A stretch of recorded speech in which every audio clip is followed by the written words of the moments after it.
আপনাদের সবাইকে স্বাগতম জানাচ্ছি আমাদের আজকের আলোচনার বিষয় যৌনকেশ মুন্ডনের গুরুত্ব ও বিধান।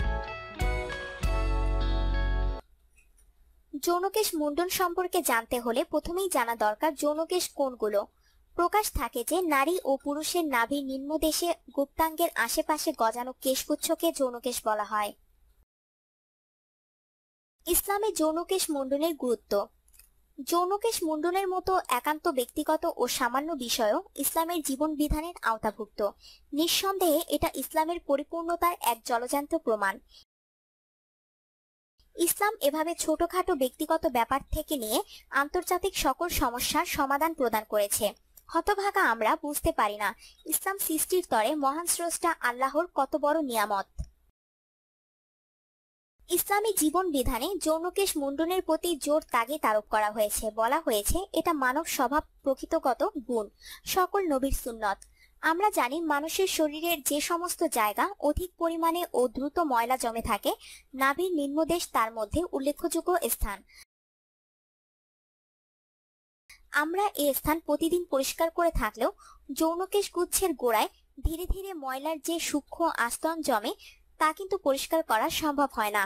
এজন্যই ইসলাম অনূর্ধ্ব 40 দিনের মধ্যে একবার মুন্ডন করার বা যে কোনো উপায়ে বিনাশ করার নির্দেশ দিয়েছেন। মহানবী হযরত মুহাম্মদ সাল্লাল্লাহু আলাইহি ওয়াসাল্লাম আমাদের এই কর্মের প্রতি উৎসাহ দিতে যেয়ে বলেন, 5টি বিষয় নবীদের সুন্নাত সমূহের অন্তর্ভুক্ত: যৌনকেশ মুন্ডন করা, খতনা করা, গোঁফ কাটা। মুসলিম শরীফের হাদিসেও এরূপ কথা আয়েশা রাদিয়াল্লাহু হতে বর্ণিত হয়েছে। তিনি বলেন, 10টি বিষয় সকল নবীদের সুন্নাত।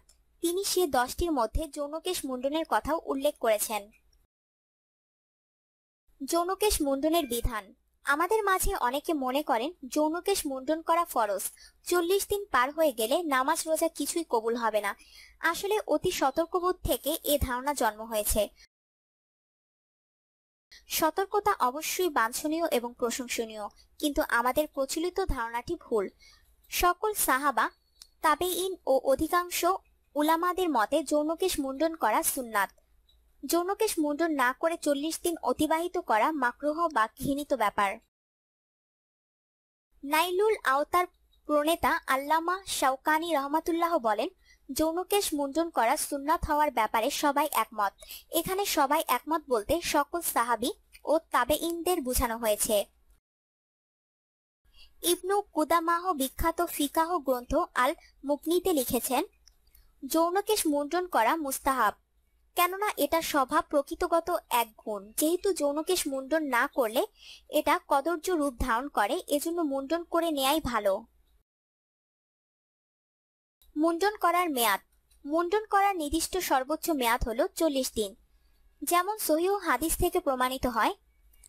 আনাস রাদিয়াল্লাহু বলেন, আমাদের জন্য গোঁফ কাটা, নখ কাটা, বগলের লোম উপড়িয়ে ফেলা ও যৌনকেশ মুন্ডন করার ব্যাপারে সময় নির্ধারণ করে দেয়া হয়েছে, তা হচ্ছে 40 দিন। এই হাদিসটি আরো বর্ণিত হয়েছে আহমদ, তিরমিজি, নাসাই ও আবু দাউদে। তাদের বর্ণনায় নির্ধারণ করে দেয়া হয়েছে এর স্থলে আল্লাহর রাসূল সাল্লাল্লাহু আলাইহি ওয়াসাল্লাম নির্ধারণ করে দিয়েছেন। সর্বনিম্ন মেয়াদের কোনো ধরাবাঁধা নিয়ম নেই, বরং ইচ্ছার উপর নির্ভর করে। তবে কতিপয় উলামার মতে প্রতি বৃহস্পতিবার নাভির তলদেশ মুন্ডন করা সুন্নাত। আবার অনেকে বলেন গোঁফ নখ কাটার সময় নাভির তলদেশ মুন্ডন করে নেওয়া সুন্নত, কেননা হাদিসে এসেছে, আব্দুল্লাহ বিন আমর সাহাবী রাদিয়াল্লাহু বলেন, নবী করিম সাল্লাল্লাহু আলাইহি ওয়াসাল্লাম প্রতি জুমায় গোঁফ নখ কেটে নিতেন। বাকবি তদীয় সনদে হাদিসটি উল্লেখ করেছেন। মুন্ডন শর্ত নয়, যে কোনো উপায়ে নাভির তলদেশ পরিষ্কার করলে বিধান পালন হয়ে যাবে। যেমন আল্লামা ইবনু কুদামাহ বলেন, যৌনকেশ পরিষ্কার করার ব্যাপারে যে কোনো পদ্ধতি গ্রহণ করা যেতে পারে, এতে কোনো অসুবিধা নেই, কেননা উদ্দেশ্য তো একটাই, আর তা হলো বিনাশ করা। সুতরাং কেহ যদি কেচি দিয়ে গোড়া থেকে উত্তম রূপে কেটে ফেলে তবুও চলবে। অনুরূপভাবে চুনা বা লোশন জাতীয় মেডিসিন ব্যবহার করেও পরিষ্কার করা যেতে পারে। আপনার জীবনকে আনন্দময় করে তুলতে এবং বিভিন্ন স্বাস্থ্য টিপস ও পরামর্শ পেতে আমাদের চ্যানেল সাবস্ক্রাইব, লাইক ও শেয়ার করবেন। ধন্যবাদ।